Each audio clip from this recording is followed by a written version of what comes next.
Estimados participantes del coloquio virtual de matemática,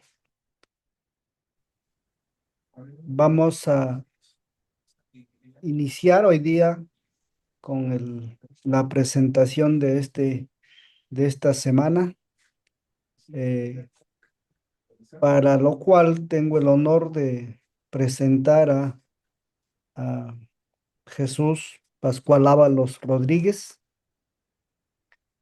Él es un matemático egresado de la Universidad Nacional de Trujillo con posgrado en la Universidad Federal de Goiás, Brasil, y doctorado en la Universidad Nacional de Trujillo. Actualmente es docente de la Universidad Nacional de Trujillo.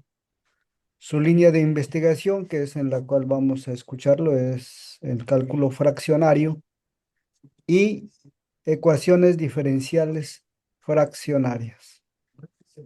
Entonces, hoy día vamos a tener el placer de escuchar el- la conferencia titulada Teorema del valor medio y otros resultados para integrales fraccionarias temperadas. Voy a pedir que Jesús inicie su presentación. Adelante, Jesús. Muchas gracias, profesor Ovidio. Muchas gracias a los presentes por darse tiempo para esta charla. Bueno, en primer lugar, agradecer también, creo yo, a Dios también por la misericordia que tiene con nosotros, cada uno de nosotros. Eh, en primer lugar, este tipo de trabajos que quiero, bueno, resultados que quiero presentar viene a ser resultados que se obtuvieron dentro de un proyecto Prociencia que justo está culminando ya en este año. De hecho, tenemos un cierre de proyecto programado para este lunes 6 de abril, ¿no? A las 3 de la tarde. Y bueno, ha sido obviamente todo un proceso que a veces pues surge en el quehacer de académico, ¿no? De a veces cuestionarse algunas cosas y a veces hasta romper ciertos paradigmas que estamos acostumbrados muchas veces a seguir, ¿no? Hay que tener en cuenta de que el cálculo fraccionario, por así decir, ¿no? Desde sus épocas originales, lo que vamos a hablar en esta charla, se inicia históricamente dentro o alrededor de más o menos 1600 y tanto, ¿no? Específicamente 1695, ¿no? Una carta redactada por Leibniz, bueno, redactada por Hospital a Leibniz, ¿no? También considerado padre del cálculo diferencial e integral, ¿no? Tanto como Newton, ¿no?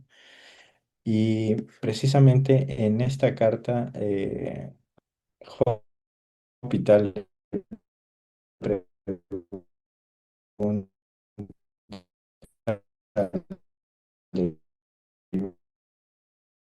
¿qué pasaría si en la décima, en momento Leibniz tal vez no tenía una respuesta precisa a esa pregunta, pero dijo algo clave, se enmarca dentro de la historia de esta teoría, que en el futuro traerá grandes consecuencias, de las cuales actualmente se están viviendo, ¿no? Grandes aplicaciones en diferentes áreas, e incluso en muchas de ellas que mejoran modelos matemáticos que son trabajados usando, digamos, las derivadas e integrales clásicas que solemos ver desde pregrado, ¿no? En la formación universitaria, ¿no? Entonces hay muchas mejoras que se dan con respecto a este tipo de operadores, ¿no? Y precisamente el operador que surge, naturalmente hablado, fue lo que se conoce como integral fraccionaria de orden general o de orden alfa real positivo, o también conocido como integral generalizada, ¿no? Posteriormente surge lo que se conoce como la derivada también fraccionaria y las variantes también que hay de estas en el camino, ¿no? Obviamente en la actualidad hablar de operadores fraccionarios, pues hay, como se dice, casi para todos los gustos, ¿no? Porque en la actualidad ha habido variantes que se ajustan a veces a ciertos tipos de problemas o modelos que se tienen que abordar o trabajar, ¿no? De manera clásica podríamos decir que los operadores fraccionarios clásicos son los que se inician con ellos dos en cierta manera a lo largo del pensar y que obviamente tuvieron algunas limitantes en sus inicios, ¿no? Que también fueron, digamos, una pequeña traba a su desarrollo que limitó bastante, ¿no? Que esta área de la matemática se desarrolle como se desarrolló muy de una manera muy notoriamente el caso de las derivadas integrales clásicas, ¿no? De orden natural. Eh, y una de las trabas precisamente fue que había ciertas limitantes, por ejemplo, en el caso de interpretación física y geométrica. Las interpretaciones físicas y geométricas actualmente se consideran aún problemas abiertos, ¿no? De la matemática. Y quién sabe, en el futuro tal vez consigan cerrarse. Bueno, dentro de este trabajo, de esta charla, precisamente me voy a dar tiempo para hablar un poquito de esta parte de interpretación, porque fue algo que se trabajó en uno de los artículos que se llegó a presentar y publicar, ¿no? Entonces, si hablamos de manera natural, pues la generalización es algo muy, muy dado a lo largo de la historia de la ciencia, ¿no? Por ejemplo, en el caso de los números naturales, ¿no? Se tenía, eh, pues, la pregunta, ¿y qué pasa con el caso de si hubiera más números? Pues aparecieron los enteros, ¿no? Y luego, pues, en el caso de las figuras geométricas, ¿no? Por ejemplo, una recta o una línea tenía dimensión uno, una figura plana, dimensión 2, una figura pues tridimensional, pues dimensión 3, ¿no? Así que surgieron, y esto es muy natural, aparece en la naturaleza, figuras que no tienen dimensión entera, ¿no? Entonces, por ejemplo, la curva de Koch, que hace más o menos similitud al- al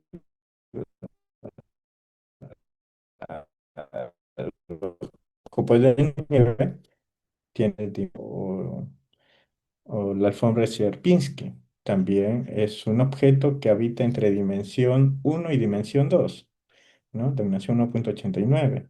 Y así también el cubo de Sierpinski, ¿no? Entonces son objetos que podríamos decir que están entre dimensiones enteras, ¿no? Entonces, pensar en el caso de derivadas fraccionarias, ¿no? O de orden no entero, pues también va en ese sentido, ¿no? Muy natural que puedan aparecer. ¿Ok? Entonces, el operador fraccionario, como decía que hay una variedad que vamos a estudiar en esta charla o vamos a comentar un poco de ello, es la integral fraccionaria temperada de Riemann-Liouville, ¿no? Que podemos considerar como parte motivacional una construcción bastante interesante, ¿no? A partir de la solución de una ecuación diferencial. Consideremos el siguiente operador, ¿no? Que aparece acá como un operador diferencial de orden n, ¿no? Considerado con un parámetro sigma mayor que cero, n natural. Entonces, obviamente, esto representa este producto, ¿no? N veces. Entonces, si lo multiplicamos por la función e a la sigma x, a este operador, aplicado a una función u de x, pues se va a obtener esta expresión de acá, ¿ok? La derivada enésima de e a la sigma x u de x, ¿no? De tal manera que podríamos definir, ¿de acuerdo? Un operador o este operador de sigma n, o expresarlo, mejor dicho, de esta manera, ¿no? Ok. Entonces, a partir de ello, podríamos construir la siguiente ecuación diferencial con condiciones iniciales enteras, ¿no? Este operador que se había definido de esta manera, aquí, aplicado a una función zx igual a u de x, ¿no? Donde u es una función continua sobre un intervalo apropiado, intervalo a b, y con condiciones enteras, z valor n igual a cero. Entonces, si buscamos la solución de esta ecuación diferencial de orden n, entonces obtenemos de manera muy interesante esta integral, ¿no? Esta función que está definida en términos de integral. Y esta integral pues, nos hace recordar el caso de la integral fraccionaria de Riemann-Liouville, a diferencia de que este factor e a la menos sigma por x menos s es un factor que no lo tiene el caso de la integral fraccionaria de Riemann-Liouville. Entonces, a este factor es lo que diferencia con respecto a los simples, ¿no? Este sigma es básicamente lo que le vamos a llamar, o le vamos a agregar el término al operador como operador temperado, ¿no? ¿No? Obviamente en este caso estamos con n natural. Así que considerando la generalización de la función factorial, que acepta solo valores enteros, a la función gamma, que acepta valores arbitrarios positivos, entonces tenemos lo que llamaríamos la integral fraccionaria de Riemann-Liouville temperada por la izquierda. ¿Ok? Definido de esa manera, ¿no? Obviamente esto será siempre y cuando esta integral exista, ¿no? Y vamos a ver dentro de los resultados más adelante ciertos criterios para la existencia de ese tipo de operadores, ¿no? Entonces podemos observar también de aquí la siguiente relación, de que la integral fraccionaria temperada, ¿de acuerdo? De orden n se podría expresar de esta manera, ¿de acuerdo? Y si fuera de orden alfa, también de esta manera, donde este i super n sub alfa más indica la integral iterada enésima por la izquierda y este i super alfa con ax indica la integral fraccionaria de Riemann-Liouville por la izquierda también, ¿de acuerdo? Que este, de hecho, es el que surge desde la década, bueno, del siglo XVII, final XVII, siglo XVIII tal vez, con precisamente Riemann y también Liouville, ¿no? Que obviamente ha tenido a lo largo de su historia también algunas cosas interesantes, ¿no? Como puede luego investigarse en la parte histórica de este tipo de operadores. Entonces, a partir de ello podemos definir ya este tipo de operadores fraccionarios tanto por la izquierda, que sería la primera expresión dada en 4, ¿no? Como por la derecha, ¿no? Que se indica con un subíndice b super menos. Entonces, la única diferencia que si observamos es en el orden de cómo aparecen el núcleo y, y este factorial a menos sigma por x menos s, que es en el caso de la integral fraccionaria temperada por la izquierda, y en el caso por la derecha, que es s menos x, y acá también s menos x. ¿De acuerdo? Aplicabilidad de uno, de otro en ciencia, bueno, si bien es cierto, es más popular trabajar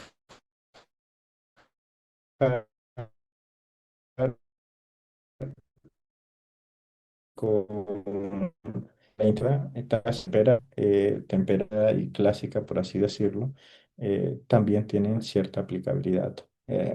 Como repito, hay artículos que voy a mencionar más adelante también, al final, mejor dicho, en la bibliografía que se habla un poco de aplicabilidad en diferentes campos, aunque mi trabajo aquí se centra más que todo en un análisis teórico, ¿no? De este tipo de operadores, pero aplicabilidades hay, ¿de acuerdo?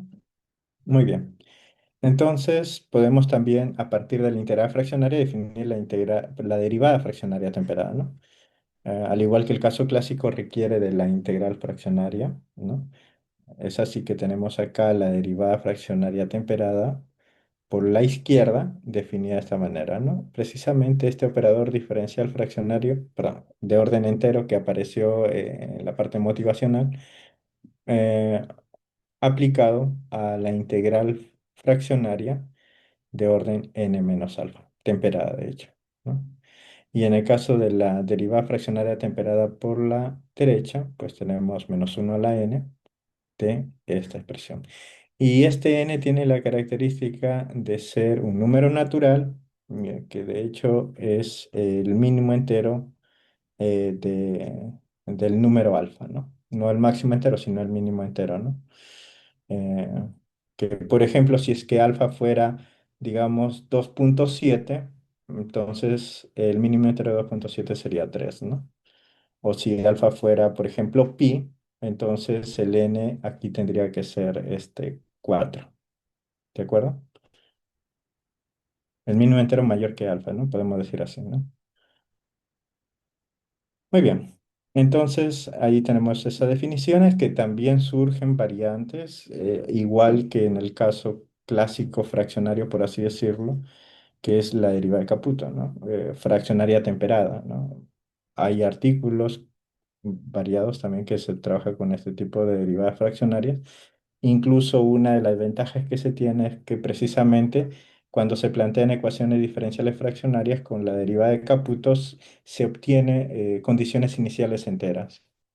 Caso que no ocurre con la derivada fraccionaria de Riemann-Liouville clásica, que las condiciones eh, que tiene la ecuación diferencial necesariamente tienen que ser condiciones fraccionarias, condiciones iniciales fraccionarias, ¿no? Y eso obviamente, la limitante es que la interpretación geométrica de condiciones iniciales no enteras, pues no, son problemas en abierto, ¿no?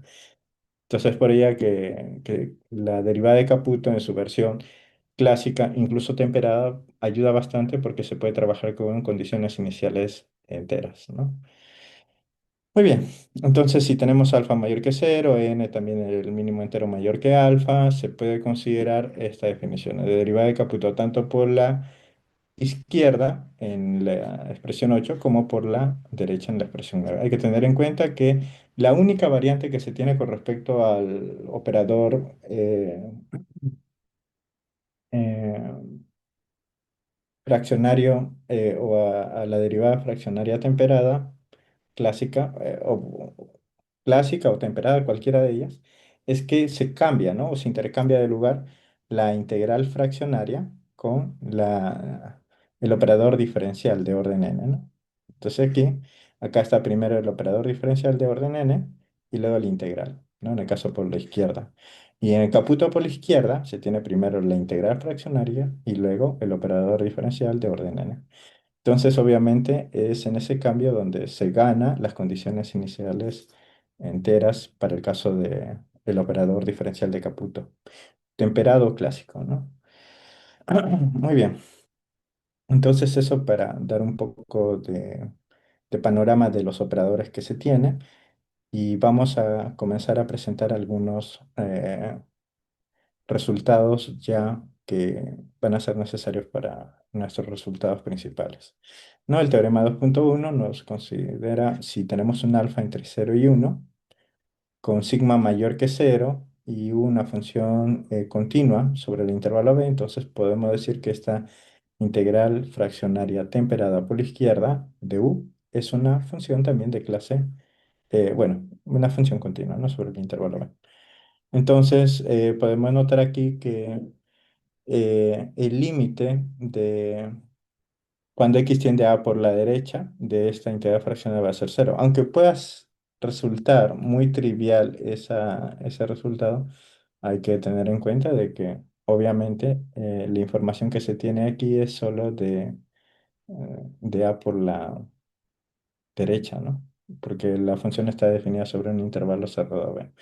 Entonces, obviamente no se puede hablar del límite completo, ¿no? Sino solo un límite lateral. ¿Ok? Y también este resultado de acotación que tenemos para esta integral fraccionaria temperada, ¿no? En norma de supremo se puede considerar acotado por esta constante multiplicado por la norma de U. Hay que tener en cuenta aquí que esta constante, pues, tiene cierta similitud también para el caso de acotación de integrales fraccionarias clásicas, ¿no? ¿Ok? Entonces, una de las características es que en las clásicas aparece la función gamma que habíamos presentado al principio y ahora aparece una función gamma pero minúscula, ¿no? Esta función gamma minúscula le llamamos la función gamma incompleta inferior, ¿no? Definida de 0 a x de t a la alfa menos 1 a la menos t diferencial de t. La función gamma usual, ¿no? Que podríamos decir la función gamma completa, es una integral impropia, va de 0 hasta infinito, ¿no? En este caso, la función gamma incompleta va de 0 a x, ¿no? Una función de dos parámetros. Muy bien. Entonces, este tipo de funciones, la función de gamma incompleta inferior, también podemos considerar una función de gamma incompleta superior, aunque no lo he puesto aquí, aunque hay resultados donde se suele usar bastante esa también. es que se define de x a infinito, ¿no? Esa sería la función gamma incompleta superior. ¿Ok? Aunque repito, para esta parte que estoy presentando, requerimos más que todo de esto. Bueno, la demostración es un tanto técnica y me gustaría comentar algunas ideas porque si no, no voy a acabar de mencionar todo lo que quiero al menos comentar en esta charla. Pero básicamente se basa de la hipótesis que tiene el teorema, ¿no? Una función de clase de funciones continuas, ¿no? Teniendo en cuenta que esta función, e a la sigma por u, también va a ser una función continua, ¿no? De tal manera que la integral fraccionaria usual también va a ser una función de clase continua, ¿no? Eso también son resultados que se puede obtener del caso fraccionario clásico, ¿no? Y a partir de ello podemos eh, obtener que la integral fraccionaria temperada también va a ser una función de clase de funciones continuas, ¿no? De clase C. ¿Ok? Y los resultados de acotación es más que todo un proceso, bueno, no diría algebraico propiamente, aunque tiene un poco de eso, con un poco de cálculo, ¿no? Y haciendo las acotaciones respectivas, llegamos a esto de acá, ¿no?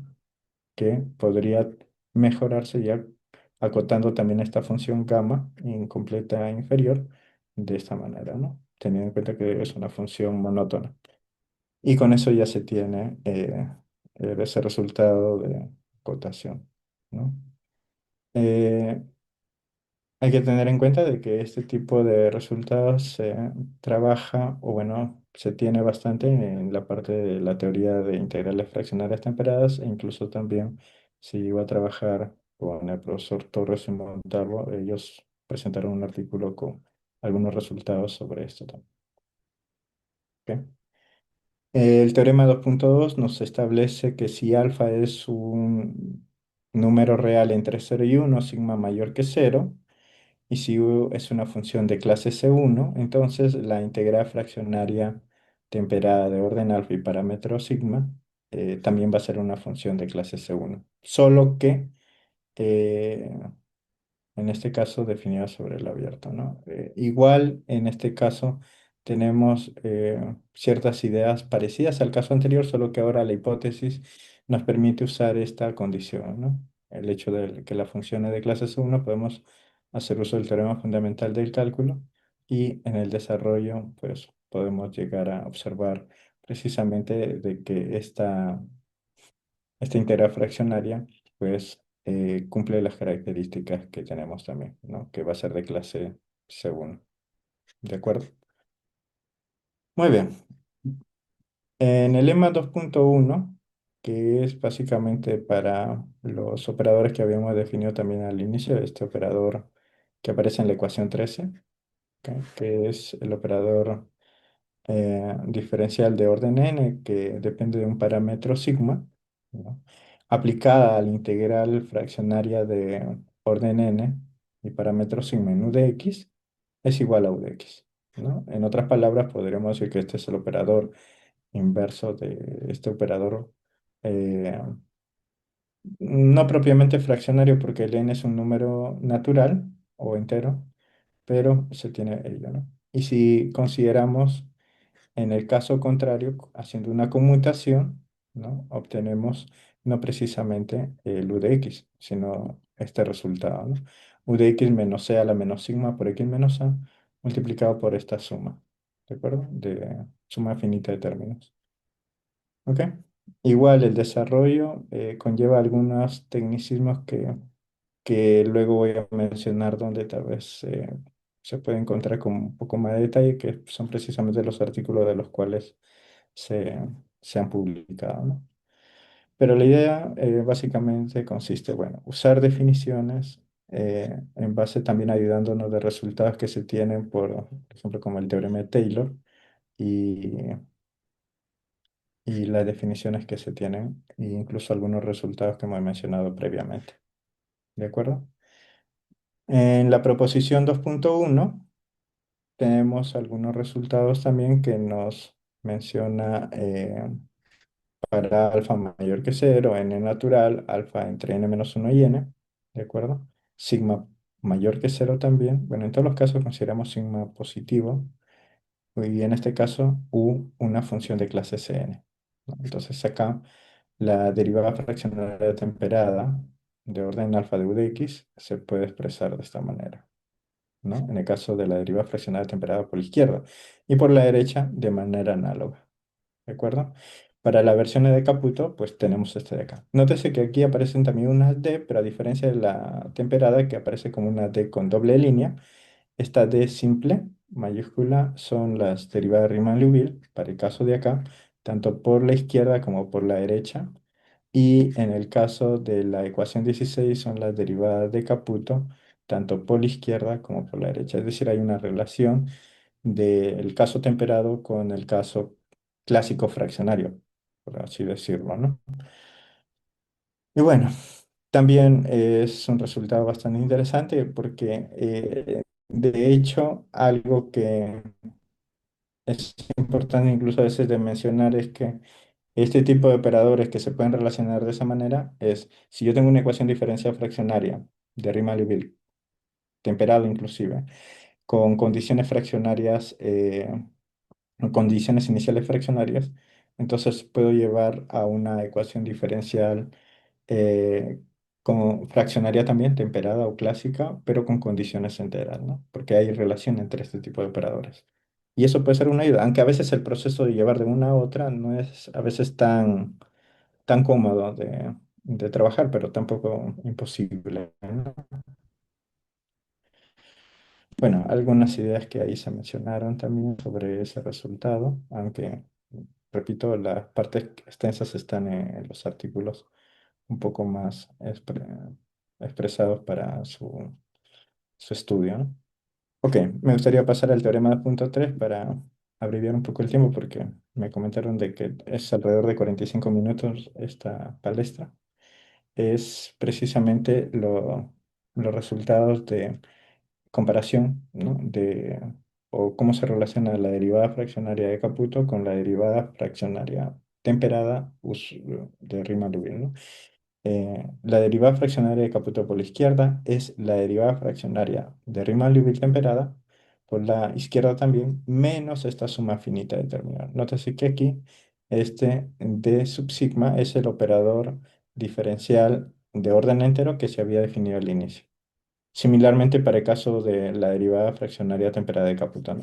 Es decir, esto precisamente nos ayuda un poco a relacionar este tipo de operadores fraccionarios temperados, que también se da, como repito, en el caso derivadas fraccionarias tipo Caputo, clásicas con la derivada fraccionaria de Riemann-Liouville clásicas, ¿no? Y cuando me refiero a clásicas, me refiero no temperadas, ¿no?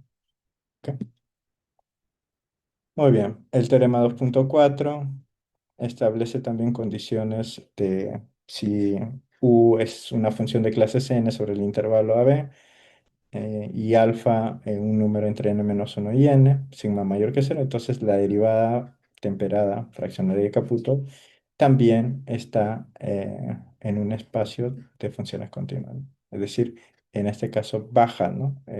Las características de la función, ¿no? Si bien es cierto, llevamos una función de clase Cn y con una derivada de Caputo, fraccionaria temperada baja a ser una función de clase C. ¿Ok? Bueno, el teorema 2.5 nos da los siguientes resultados, ¿no? En este caso de comparación de la derivada fraccionaria de Caputo con la integral fraccionaria de Riemann-Liouville, ¿no? Como operador inverso por la izquierda, ¿no? Tanto por la de operadores definidos por la izquierda como por la derecha, ¿no? Y si intercambiamos de lugar, observamos que no es precisamente una relación de operador inverso, sino que aparece menos un término, ¿no? En ambos casos, que son obviamente dependientes de los extremos de la función en los intervalos. ¿De acuerdo? Y aquí ya vamos llegando a casi los resultados del teorema del valor medio para integrar. ¿De acuerdo? Para este tipo de integral. Hay que tener en cuenta de que la idea aquí es un poco llevar lo que conocemos, por ejemplo, del cálculo clásico, y una de ellas es, por ejemplo, la integral de Riemann-Stieltjes, ¿no? La integral de Riemann-Stieltjes nos permite obtener algunas cosas bastante interesantes, como vamos a ver acá. Y es precisamente también la cual nos vamos a basar para el caso de una interpretación geométrica como propuesta, ¿no? Que se dio en el 2008, me parece, perdón, más o menos por ahí, con Polyuny, basado en una idea de Riemann-Stieltjes que se considera una interpretación interesante dada en el año 1988 por Gregory Bullock. ¿No? Entonces, nosotros podemos ver en este teorema 3.2 que si tenemos A menor que B, alfa y sigma positivos, una función continua, entonces para cada C en este intervalo AB existe un sí en el intervalo de AX, tal es que esta integral fraccionaria temperada por la izquierda se puede escribir como 1 sobre sigma a la alfa de gamma de alfa por la función gamma incompleta con parámetros alfa y sigma de x menos a multiplicado por la función u eh, en sí. ¿De acuerdo? La demostración básicamente toma la idea de esta integral de Riemann-Stieltjes, ¿no? Para ello, en esa construcción se considera un lambda sub x, ¿de acuerdo? Que tiene la característica de ser una función monótona aplicada en esa, definida de esta manera. De tal manera que si derivamos, por ejemplo, en el caso de la función gamma completa inferior, esto es básicamente lo de acá. Entonces, a la hora de derivar esta función lambda sub x, eh, acá era un error de tipo. eh, con respecto de ese, se va a obtener esta expresión de acá, ¿no? Que se reduce a la de acá, ¿no? Para todo ese que pertenece al intervalo de AX, ¿no? Que obviamente por las características es, eh, no, bueno, siempre positiva, ¿no? ¿Ok? Entonces, esta integral fraccionaria temperada se puede expresar de manera equivalente usando la idea de integral de Riemann-Stieltjes como esta integral, la integral de AX UDS derivada, perdón, diferencial del lambda sub x de s, ¿no?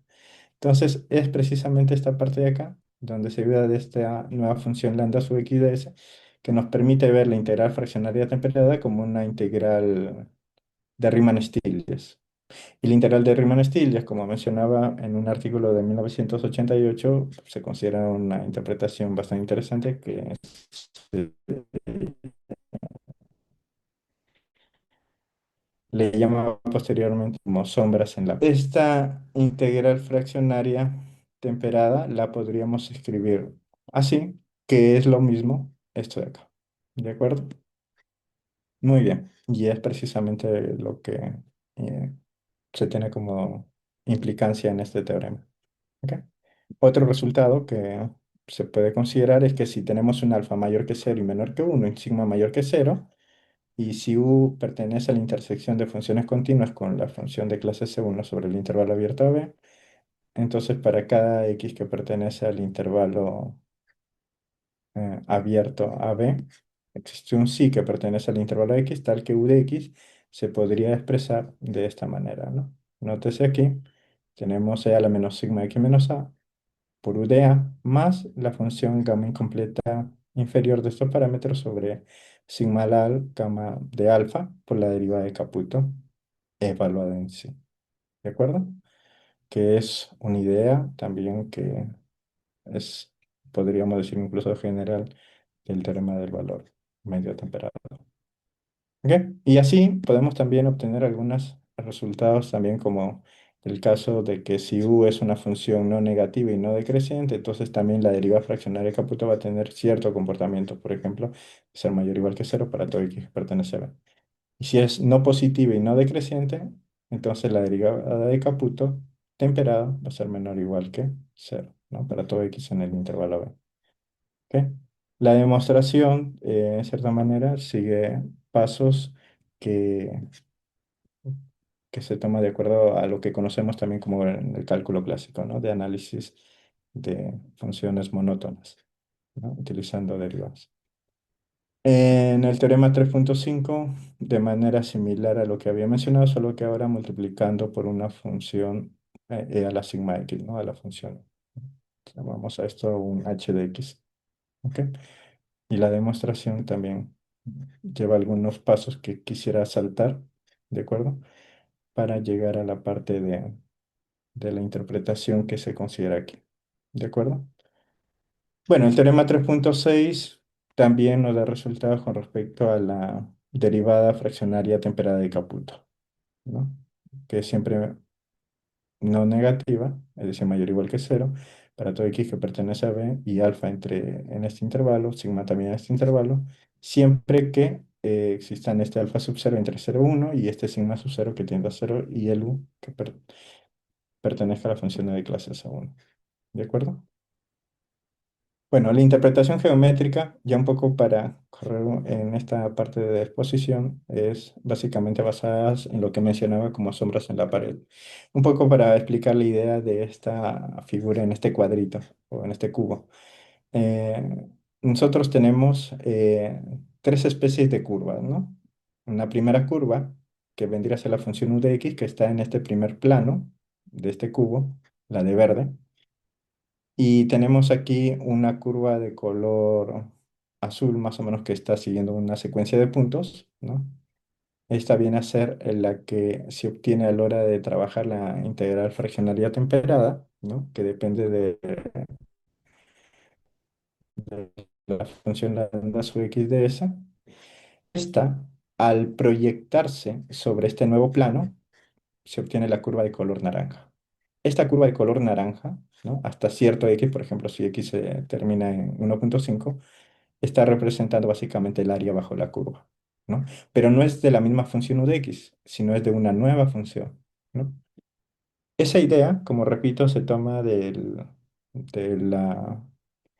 la interpretación geométrica de la integral de Riemann-Stieltjes, ¿no? Bastante interesante. Se tomó hace más de una década por un matemático también, Igor Polubny, que lo utilizó para el caso de integrales fraccionarias clásicas, ¿no? Y en este caso nosotros también replicamos esa idea, pero para el caso de integrales fraccionarias temperadas, ¿no? Bueno, acá la función se consideró de esta manera, los parámetros de alfa y sigma de estos valores, y acá se ve tal vez con mayor cantidad de valores, tanto para alfa y sigma, ¿no? La función es la misma que se considera, bueno, en este caso se considera un lambda sub 10 de esa y se ve cómo varía, ¿no? Bueno, si consideramos el orden entero, cae en el caso que todos conocemos, ¿no? Interpretación de área bajo una curva usual, ¿no? Bueno, y los resultados de acotación, que ya los he ido mencionando un poquito, pero ya aquí, tal vez ya para comentar algunos resultados que salieron en un siguiente artículo, fueron precisamente los que están casi al final de esta diapositiva. No sé, profesor Ovidio, cuánto tiempo dispongo para continuar. Unos 5 minutos más. 5 minutos, ok. Bueno, gracias. Acá hay unos ejemplos de algunos cálculos que se hicieron con respecto a ciertas funciones, por ejemplo, la función constante. Hay que tener en cuenta que la derivada de una función constante es no nula en general, fraccionaria desde el punto de vista fraccionario, y desde el punto de vista fraccionario temperada de la manera similar, ¿no? En este caso, considerando en el caso de la integral fraccionaria, también se observan ciertas características interesantes, ¿no? En el caso de una función potencia también. ¿Ok? Eh, bueno, relaciones de la integral fraccionaria temperada por la derecha y por la izquierda, ¿no? Para funciones, por ejemplo, en este caso, absolutamente continuas definidas sobre el intervalo B, ¿no? Alfa y sigma con características similares a las mencionadas anteriormente, ¿no? Nótese que se tiene esta expresión más esta expresión, ¿no? eh, Tanto para la izquierda como por la derecha, ¿no? En la demostración se hizo aquí algunas cuentas que voy a saltar, ¿no? Y bueno, estos resultados que son ya comentados de manera similar a uno que vimos, solo que ahora es el parámetro sigma el que está tendiendo a cero por la derecha, que se obtiene el caso de la integral fraccionaria clásica, ¿no? Tanto eh, por la izquierda como por la derecha, de tipo Riemann-Liouville, de hecho. ¿Ok? Muy bien, y si alfa y sigma tienen las mismas características anteriores, solo que ahora U es de clase de funciones continuas, entonces también se cumple la expresión 28 y 29. Ok. Bueno, estos resultados de acotación, en cierta manera, creo que ya lo hemos comentado, aunque igual lo referenciamos en el artículo posterior que hablamos de resultados de acotación. ¿Ok? Este resultado no lo he comentado anteriormente en las diapositivas anteriores, porque en este caso se considera la función u que va o mejor dicho, u es una función del espacio LP sobre el intervalo AB y básicamente llega hasta un L con, acabo un error de redacción, ¿no? O digitación, perdón, LP, debería ser LP. ¿No? Y tenemos resultados también de acotación para esto. ¿Ok? Y estos son de los resultados un tanto más principales, ¿no? Por así decirlo, de la última parte de resultados de acotación. Si tenemos P mayor o igual que uno, sigma mayor que cero y alfa en este intervalo, ¿no? Nótese que depende de P.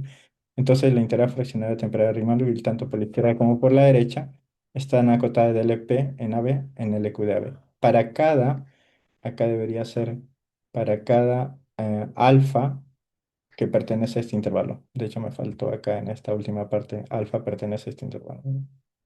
¿Ok? Y el teorema 5.2, si tenemos P mayor que uno y alfa en este intervalo, también se considera este P superestrella subalfa, que algunos le llaman exponente crítico, que estas integrales fraccionarias temperadas también son acotadas de LP en AB en LP superestrella subalfa de AB. Bueno, las referencias que se han tomado, básicamente he citado, una de las que mencionabas antes, la de Gregory Bullock, que es una interpretación geométrica del integral de Riemann-Stieltjes. eh, y bueno, los resultados que he mencionado, las cuentas y detalles, en el caso clásico es fácil encontrar en este libro, Sanko y Kilbas, del año 93, y los resultados del teorema del valor medio para derivadas fraccionarias temperadas se encuentran aquí en un artículo que publicamos el 2024 con Torres Ledesma. Y el último resultado de acotación lo tenemos por acá, ¿no? Some boundness result for Riemann-Liouville temporal fractional integrals, publicado también en ese mismo año, ¿no? Y de hecho hay mucho más que se puede luego ver, ¿no? A veces es simplemente cuestionarse algunas cosas y hacer las cuentas, ¿no? Bueno, agradezco por su tiempo y paciencia, ¿no? Por esta charla. Muchas gracias. Muy bien, gracias, Jesús. Vamos a pedir si alguien tiene alguna pregunta, algún comentario, puede abrir su micrófono.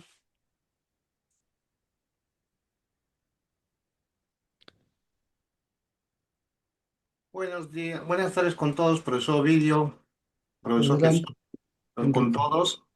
Mi consulta es algo sencillo, disculpe la simpleza para mí, ¿no? Para ustedes quizás. ¿Por qué se llama temperada, ¿no? ¿De dónde Ujú. viene, de dónde nace y cuál es ¿por qué ese nombre? No comprendo bien, disculpe. Gracias. De hecho, me parece interesante la pregunta. Muchas veces pueden surgir a veces cosas nuevas de preguntas que parecen sencillas, ¿no? Pero a diferencia de la integral usual, ¿no? Fraccionaria, por así decirlo, la parte temperada, a veces me hace recordar el caso de portugués, ¿no? Tempero que es como ponerle picante, ¿no? Sazón, ¿no? Pero en este caso, el término temperado surge precisamente porque se le está agregando un núcleo, ¿no? Precisamente un núcleo adicional al caso de del operador fraccionario clásico, ¿no? Y es precisamente este sigma el que hace la parte de, bueno, en la notación de esta nuevo aditamento, ¿no? Un nuevo factor que no contiene el operador fraccionario clásico, ¿no? Se le está agregando un nuevo peso, ¿no? De hecho, estos tipos de operadores no son tan antiguos como el caso de la integral fraccionaria clásica. Más o menos resultados o artículos publicados con este tipo de operadores son casi de las últimas décadas, ¿no? Y como mencionaba al inicio, ¿no? Variedad de operadores fraccionarios, pues en la actualidad hay bastantes, ¿no? Que a veces ya uno, pues, podría decirse, ¿no? ¿En qué línea de cálculo fraccionario, con qué tipo de operador estás trabajando? Porque hay, por ejemplo, el caso de derivadas fraccionarias de Cavalieri, de Weyl, y otras que a veces ya hasta ponerle nombre como que es un poco incómodo hasta cierta manera, ¿no? Simplemente se le llama derivada fraccionaria, ¿no? O integral fraccionaria. Pero este temperado, como repito, básicamente se considera como un peso adicional, ¿no? Temperar, ¿no? No tiene que ver con temperatura. Aunque, bueno, no sé si la verdad en alguna aplicación se podría considerar como una variable de temperatura, un parámetro de temperatura tal vez. Eh, sí, es un poco interesante ese nombre, ¿no? Eh, yo estaba pensando que tal vez sea este, ligado a las distribuciones temperadas, las que precisamente se definen sobre funciones que decaen exponencialmente en el infinito, ¿no? Ujú. De hecho, puede haber bastante relación por ahí también, profesor Oviedo. Aunque no he entrado a hacer un estudio por esa rama, pero sí, precisamente lo que menciona tiene también una especie de relación con esto. Bien. ¿Alguna otra pregunta? ¿Un comentario? Si no lo hay, entonces, pues agradecemos a Jesús por su valioso tiempo que ha presentado para este coloquio latinoamericano, virtual latinoamericano de matemática aplicada y computacionales tradicionalmente, pero es matemática aplicada en su término actual. Y pues le agradecemos con un aplauso y bueno. De todas maneras, también ya que mencioné computacional, en junio del 15 al 19 es es el Pan American Workshop en Applied Computational Matemática en Quito, Ecuador, que también están invitados. En algún momento he pasado alguna información por ahí para que puedan informarse y si alguien desea participar sería muy bueno.